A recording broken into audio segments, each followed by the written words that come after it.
Hello and good morning. Thank you all for being here today to talk about, as we talk about an issue that is incredibly important to not only all of the country, but half of the country, the women of America. I'm Amelia Sykes, Congresswoman representing Ohio's 13th Congressional District, and I am also honored to serve as the Vice Chair of the Democratic Women's Caucus. I want to thank my colleagues from the Democratic Women's Caucus for being here today, and really excited that we get the opportunity to call out the Republican hypocrisy based on their health care crisis. So here's the reality. The enhanced ACA premium tax credits that make health care affordable for millions of Americans are set to expire at the end of this month. And as one of my constituents so eloquently explained to me, open enrollment ended on December 15th, and they were forced to make decisions 2 days ago about their health care with no response or answer from Congress. Because Congress has failed to act, and if we do not act before the end of the year, families will see their premiums spike by double, triple, maybe quadruple, costing them an additional hundreds of dollars a month for cash-strapped families that are already struggling to afford day-to-day expenses. In my district alone, 90% of the people who get ACA coverage rely on these tax credits. That's 22 million people across this country who could face hundreds of dollars or more each month, or thousands of dollars each year. 4 out of 5 people were able to find plans for $10 or less per month. And letting these credits expire will reverse the progress and push more than 4 million people off of coverage. We have all been fighting for this coverage, co-sponsoring Rep. Underwood's Health Care Affordability Act, urging leadership to act and introducing legislation to stop harmful ACA rule that could force 2 million people off coverage and bury families in paperwork. Even some Republicans agree that action is urgent. Our colleague, Republican Mike Lawler, called the Speaker's refusal to allow a vote on extending these subsidies idiotic and political malpractice as premiums are poised to rise. Rep. Lawler, I agree. Idiotic and political malpractice are both adequately representing what the Speaker is doing. But I would also add that it is cruel and mean-spirited. So in response, because we believe in solutions and problem solving, Democrats propose a clean 3-year extension of the affordable tax credits. 214 Democrats have signed on. And as of a couple of seconds ago, when the Speaker gave me this note, we have now made it to 218 signatures. Thank you, Madam Speaker, for the assist. But to bring this back to reality, we are already seeing the consequences of the Republicans' political malpractice and idiotic behaviors. In my district, AltCare has announced that it will stop offering some individual, family, and small business plans next year, affecting 6,000 people because of uncertainty over these credits. The House Republican health care bill that they are proposing is deceptive at best, cruel at worst, but it will cause an additional 100,000 people to lose health care coverage, and that's why I introduced an amendment to remove the section responsible for the increase and to strike language aimed at restricting abortion coverage. Again, Congress must act now. And now we have 218 people who believe in what we believe. Families deserve access to affordable health care without political games or interference in personal medical decisions. And I know that the Democratic Women's Caucus and the Democratic Caucus will continue to fight to make sure health care is affordable for every American. You will hear from several of my colleagues, and we will take questions at the end, but I will now turn the program over to Congresswoman Maxine Dexter from Oregon's 3rd District. Thank you. Good morning. I am so excited that Republicans are coming to their senses. It's a joyful morning. I am Congresswoman Maxine Dexter. I am a mother, a physician, and a very proud representative for Oregon's 3rd Congressional District. And I did not spend 20 years saving lives in an intensive care unit to come to Congress and turn my back on the American people when they need us most. So I'm here to say this clearly. Republicans are denying the opportunity to vote on a clean extension of the ACA tax credits, and now 4 of them have come to their senses, and we need a vote before we go home. Instead, they are pushing a backdoor abortion ban that would strip millions of women of coverage. And here's how it works. Under the proposal that they have put forward, Republicans are cutting reimbursement for any ACA plan that offers abortion coverage. That will leave insurers with a choice: drop abortion coverage or raise premiums. Neither are acceptable, and either way, women lose. And we know exactly what happens when abortion access disappears.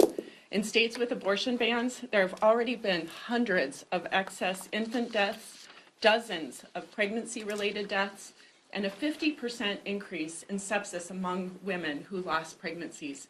I have taken care of those women as they exsanguinate and die in the ICU. It is absolutely a tragedy, and it's preventable. More women will unnecessarily die if this bill passes. They are doubling down on the cruelty. They are cost sharing as a policy lever to override medical judgment, and it is absolutely not reform. It is a misuse of federal authority to impose ideology. My community needs relief. If this bill fails to deliver that, while instead inching us closer to a nationwide abortion ban, it is something all of us need to stand up and say no to. And that is why I will oppose this proposal. I will fight for policies that lower costs, protect coverage, and respect patients, doctors, and the law. So now that we have 218 signatures on our discharge petition that will extend the ACA tax credits for 3 years, the enhanced premium tax credits for 3 more years, we need a vote. And I hope that our Republican colleagues will come to their senses and end this cruel attack on America's health coverage. I cannot be more honored I honestly cannot believe that I get to say I now yield to Speaker Emerita Pelosi. Thank you very much, Congresswoman Dr. Maxine Dexter, for your eloquent statement that you did not come here after a professional lifetime of service to saving lives to participate in what the Republicans have on their mind: cruelty. It doesn't even make sense. I thank the press who is here, because this is where it's happening. These women have been supporting what our distinguished leader, Hakeem Jeffries, put on the table, this 3-year extension.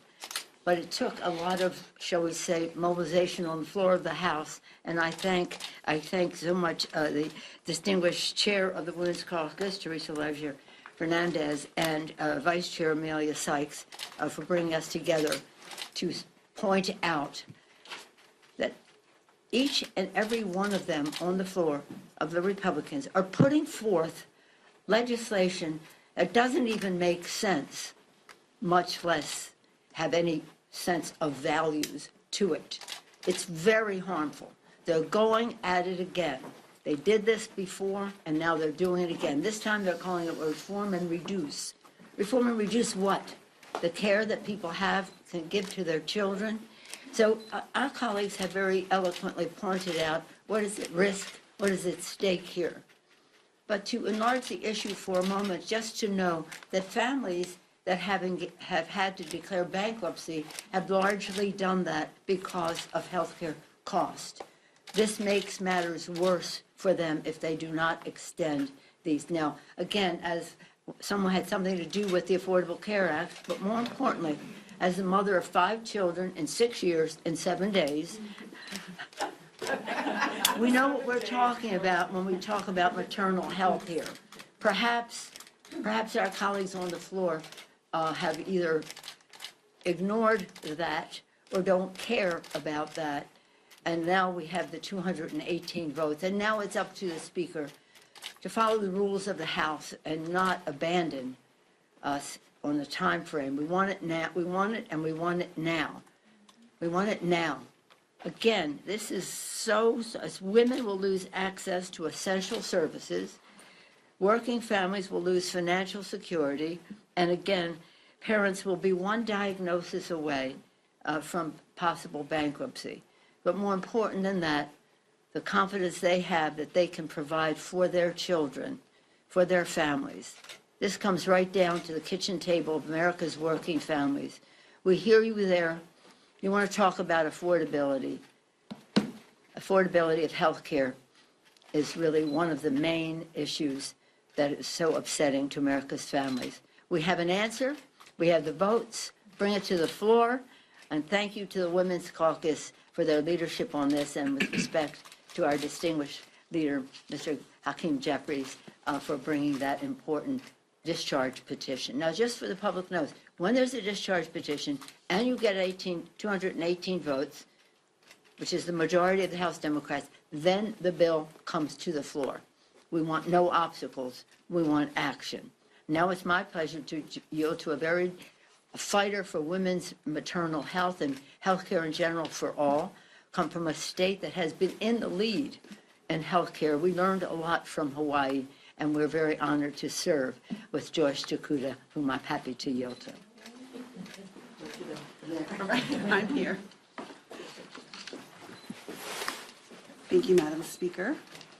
Aloha, everyone. And Amelia, I got to tell you, not many people, oh, she's right there. Amelia just literally took my script and ripped it up because it was 2 pages of how we've got to get shit done today for the American people. And it looks like we have. I want to remind you that women, mothers, caregivers, upholders of our community, we're here in what could be considered the 11th hour of this Congress, and we are still fighting like hell to make sure they get their hands off our health care and they reprioritize what is right. And that is extending the Affordable Care Act, premium enhanced tax credits, making sure that we can continue to make health care affordable for millions of Americans across this country, including in my very rural and remote home state of Hawaii. You know, my colleague was just clinching me as we got the news of 219. Rashida was like, women changed the world. We changed the world. And she's absolutely right. We do. Because no one's going to fight like a mother.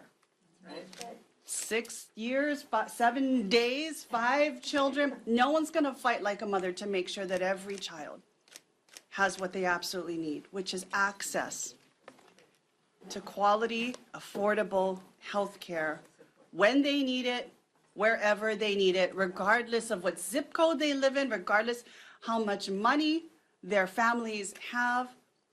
We fight like mothers for all the children of this country, and that's why we are here. Because in 15 days, if we do nothing, affordable health care will vanish. The Grinch will steal life-saving, life-enhancing, life-giving care for millions of Americans across this country. And I've talked to people in Hawaii, like a mother in Wailuku who was laid off this year, and she and her husband now drive Uber 7 days a week just to stay afloat. And if you've ever gone to Hawaii, you know the cost of food is easily double or more the prices of anywhere in this country. Housing, people cannot afford even the roof over their head or the electricity to keep lights on. And now she's told me she's being forced to choose between health care, her mortgage, and being able to keep her son in preschool. And that's her new reality heading into the new year if we do nothing. And I've heard from a 61-year-old woman who left her job to care for her sick husband. Her premium is about to rise up to $1,300 a month. $1,300 just for herself. And she told me she simply can't afford it. And she's preparing to go without coverage and pray nothing happens to her, that she doesn't get sick. Now, can you imagine this multiplied by millions? And the fact that people are looking at a premium they simply cannot afford and praying that an illness, an accident, some kind of tragedy does not plummet them into medical debt and bankruptcy. But we have a choice. We have a choice today. We have a solution right in front of us. And thanks to brave people, I'm not even going to say the R word, people, human beings who understood that this was not a partisan choice, this was not a partisan decision, this was a people decision. We have the chance in the next 3 days to take one simple vote that will put Americans first and restore affordable health care for millions of Americans throughout this country. The greatest gift that we can give American people this holiday is certainty and affordability. The certainty that when someone they love, when they get sick, they can afford to get the care that they need. So I'm asking all of my colleagues, regardless of what party you affiliate, do the right thing, force the vote. Let's get this done today. Mahalo, and it is my privilege and my honor to introduce our Democratic Women's Caucus leader, Chair Teresa Leger Fernandez. Mahalo, aloha, buenos dias, kawatsi, yatahe, danjo, everything, because we are happy today, because indeed, we have seen courage, and some hearts are no longer 2 sizes too small, right? We've got a couple of people whose hearts are 2 sizes too small. And I think that what's really important right now is to call out the differences, where Democrats, joined now by 4 Republicans and hopefully more, who will vote against the rule and vote against the Republican bill, whose goal was to bring down the cost of health insurance premiums, whose goal was, when we passed the Affordable Care Act, to increase the number of Americans insured, whose goal was to make sure that pre-existing conditions, that being a woman was not a pre-existing condition, whose goal was to extend health care to as many Americans as possible, compared to what the Republicans are doing with their proposal, which would hurt women and still health care in many different ways.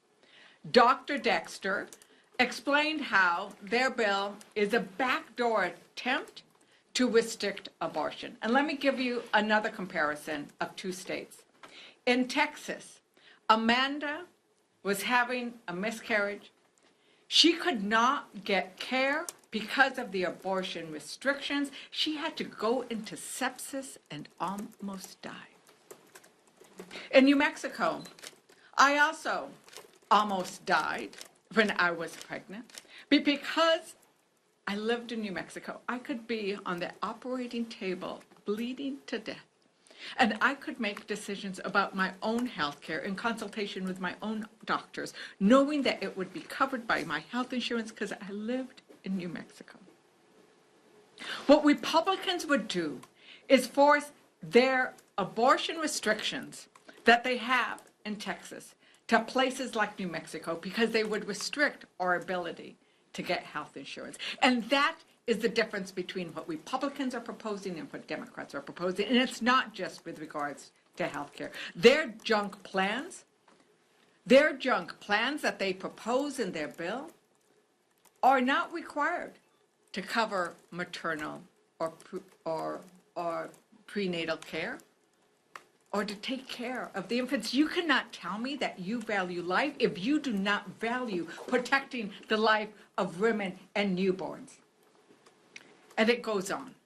Their proposed junk plans would allow you to basically discriminate on the basis of gender. So a business that has more women employed would have to pay more, or worse, go without health insurance. Indeed, their bill increases the number of Americans who will lose health insurance by 100,000. So their proposal takes it to 4.1 million Americans who will lose health insurance because of their plan. And this is the difference between how Democrats see health insurance as a need that should be affordable and accessible to everybody. And as our wonderful Speaker Emerita has pointed out multiple times, it is about being one health emergency crisis away from bankruptcy. And it is women and families who will bear the brunt. So I celebrate with my hermanas and sisters here that we now have the discharge petition. But we need to say, Speaker Johnson, don't be a Grinch. Call that vote right away. Call that vote before we leave to Christmas. Let's give that Christmas gift to the 20 million Americans who rely on those tax credits. And with that, I will open it up for questions. Marco. Actually, I have a question for Speaker Emerita Pelosi, if I may. You mentioned your role, how instrumental you were in making sure that the ACA was not only enacted, but these premium tax credits were passed in 2021 and 2022. I'm curious, what would you say, given kind of your unique position in all of this, what would you say Republicans fundamentally misunderstand about health care the way that you see it, whether it's these premium tax credits or the broader legislation? What don't you think Republicans understand? How would you convey to the American people the disconnect that you see between your vision for health care and theirs? Well, I think the difference between the Democrats and the Republicans is we are here for America's working families. They are not. And their decisions are very political in this regard. Why on earth, it's hard to understand, why on earth would you take away from families something so central to their financial security, but also, first and foremost, their health security? So there's no understanding of it except it's very, very political. And of course, they have abolished the House of Representatives or the Congress of the United States to just do whatever the president says. So this is about them, it's about the president, it's about MAGA, it's not about doing anything that is wholesome and right and respectful. And as has been pointed out by our distinguished chair of the caucus and other members here too, there's so many provisions, and that, quite frankly, they don't tell the truth about it. Pre-existing conditions. They say, oh, we take care of that. No, you don't. You do if you have, or you're very wealthy. But they just don't understand this one important thing, that unless the poorest person in America has access to health care, everyone in our country is susceptible to the contagion that might cause. The wealthiest person who has his own nurses and doctors and this and that, they're not protected unless the least among us are protected. So this is about health care for all, the poorest and the wealthiest, because we are all breathing the same air.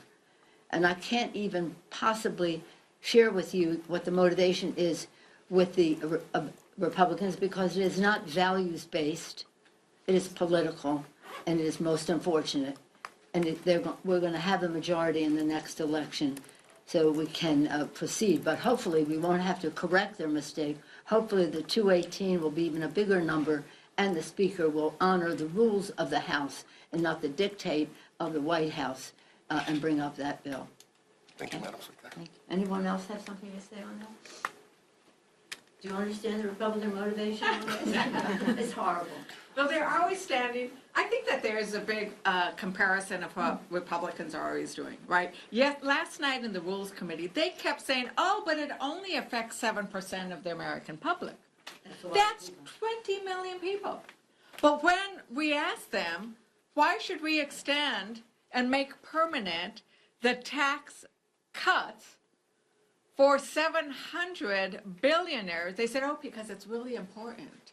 Like, so they were willing to go to bat for 700, maybe 800 now, billionaires. But they were not willing to go to bat for 20 million Americans. That, I think, is the biggest difference, is they continuously stand with the biggest corporations and the wealthiest Americans instead of those small businesses, working families who need the help. And one more point as to that Madam Chair said. They did this in the same bill. They gave a tax cut to the wealthiest people in our country at the same time as they were cutting off millions of people from Medicaid, took $500 billion out of Medicare. $500 billion out of Medicare, and again, millions of people off of Medicaid. And these are people, it's not just poor children, although that would be justification enough to have Medicaid, but it's a middle income benefit too, because long-term health care for middle income families is paid for largely by Medicaid. So how do you, who in the room? One time I said to them, I said to them in the course of another debate, I'm following Pope Francis on this. And the Republicans said, you're following Pope Francis, I'm following the stock market. I rest my case. And votes have been called, and we're going to go up and vote against this rule and against the cuts to health care and women's health. Thank you very much for participating.